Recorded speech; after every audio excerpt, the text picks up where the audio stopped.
Bien, bonjour tout le monde. C'est merveilleux de vous voir. On a entendu parler de plein de choses différentes aujourd'hui.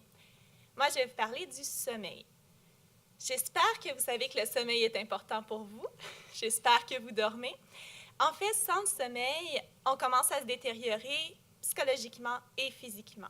Mais au-delà de ça, au-delà de ce rôle protecteur, le sommeil a aussi des fonctions actives qui nous permettent d'accomplir différents processus psychologiques qui ne se feraient pas dans un moment équivalent de vie éveillée. Donc, le sommeil a un effet spécial, un effet unique sur la psychologie, entre autres au niveau de ce qu'on appelle la consolidation mnésique. La consolidation mnésique est un phénomène qui se produit quand des mémoires qu'on vient d'acquérir deviennent plus fortes et moins susceptibles à l'interférence, ce qui fait en sorte que nous, on devient plus performant dans une tâche reliée à ces mémoires-là, à ces souvenirs-là.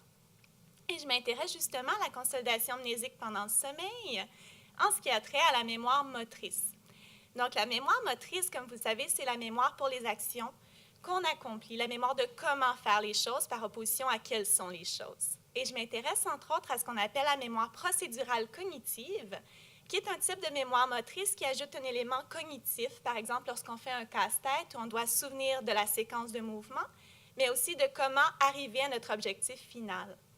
Donc, je vais prendre des participants, des jeunes adultes, je vais les faire dormir et avant et après qu'ils aient dormi, je vais leur demander de résoudre un casse-tête en 3D qu'on appelle la tour d'Hanoï. Et ces participants vont également accomplir le casse-tête une autre fois après une période d'éveil équivalente à la période de temps passé endormi pour que je puisse voir à quel point est-ce que leur performance va changer.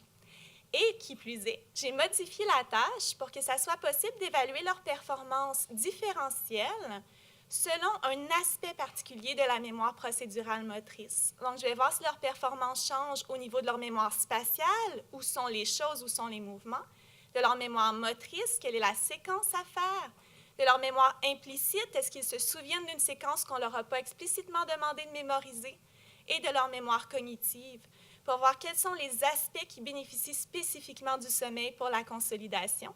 Et je vais également évaluer comment est-ce que tout ça change dans leur cerveau en leur faisant faire la tâche dans une imagerie à résonance magnétique fonctionnelle pour voir comment l'oxygénation du sang va changer dans les régions d'intérêt selon est-ce que ces participants-là ont dormi ou pas avant de faire ou de refaire la tâche.